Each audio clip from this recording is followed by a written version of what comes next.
Salut à tous, salut à toutes, j'espère que vous allez bien et que vous avez passé une bonne rentrée. Alors, le thème d'aujourd'hui sera les différents matériels réseau. Dans un premier temps, je vais vous présenter le modèle OSI. Dans un second temps, je vous présenterai ce qu'est un hub, des switches et des routeurs. Alors, le modèle OSI est une norme de communication en réseau de tous les systèmes informatiques. C'est un modèle de communication entre ordinateurs proposé par l'ISO qui décrit les fonctionnalités nécessaires à la communication et à l'organisation de ces fonctions. Donc, le modèle OSI est composé de 7 couches. La couche physique, liaison de données, réseau, transport, session, présentation et application. Je vais vous détailler un par un à quoi servent les couches. Alors, la couche physique est chargée de la transmission effective des signaux entre les interlocuteurs.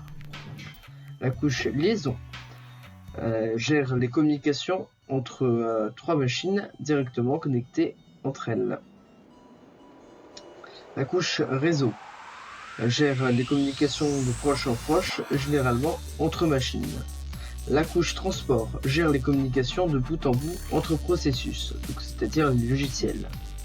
La couche session gère la synchronisation des échanges et des transactions.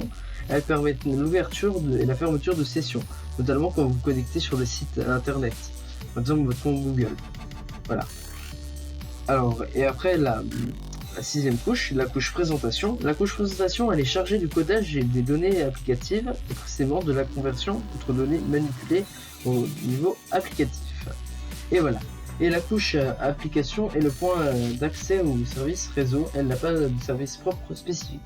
En gros, c'est ce que vous avez sur internet quand vous arrivez sur un site. Voilà. Donc maintenant, je vais vous décrire ce qu'est un hub.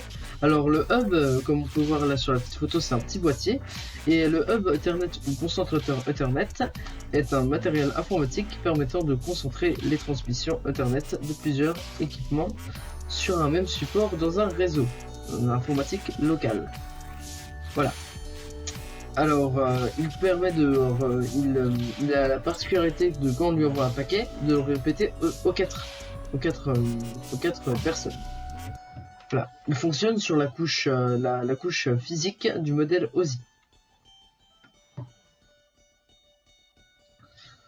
Alors, les switches. Alors, les switches, ça fonctionne sur la couche physique et liaison des données. Donc, le switch, il permet de connecter plusieurs PC et contrairement au hub, il envoie les paquets à leur destinataire et non pas à tout le monde.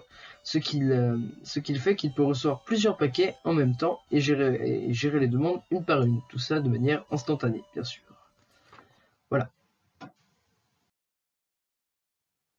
Maintenant, je vais parler du routeur. Alors, le routeur, c'est ce que vous avez au niveau de votre box. Votre box est un routeur composé d'un mini switch. Alors, le routeur, c'est un équipement de réseau informatique. Assure le routage des paquets. Alors, son rôle, c'est de transiter des paquets d'une interface réseau vers une autre. Donc, c'est-à-dire que quand un paquet arrive d'internet, il doit l'envoyer sur l'une de vos stations que vous avez été connecté. Voilà. Et bien sûr, tout ça, je vous l'expliquerai dans une future présentation via paquet traceur. Voilà. Et aussi, il faut savoir qu'il fonctionne sur la couche réseau, plus particulièrement, vu qu'il gère les adresses IP. Voilà. Donc, voilà, je vous remercie d'avoir regardé ces petites vidéos expliquant comment marche le modèle OSI. Voilà, j'espère vous revoir très prochainement et laissez-moi des commentaires si vous avez des questions. Voilà, à plus.